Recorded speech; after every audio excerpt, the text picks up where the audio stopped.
দরিদ্রদের যথাসম্ভব সহযোগিতা করার চেষ্টা করবেন। আর সবচেয়ে বড় অনুরোধ হচ্ছে বাংলাদেশকে একটা দর্শনমুক্ত দেশ তৈরি করবেন। কারণ হচ্ছে এটা মানে বাংলাদেশে এখন অ্যাভেলেবেল হচ্ছে। আমি চাচ্ছি আপনার কাছ থেকে যে আপনি এই জিনিসটা পারবেন, আমি বিশ্বাস রাখতে পারি আপনার প্রতি।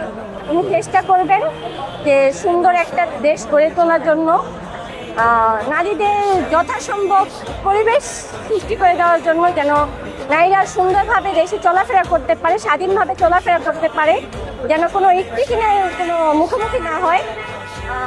আশা করি আপনি এটা পারবেন, এতটুকু আমরা আপনার কাছে অনুরোধ রইল আমাদের।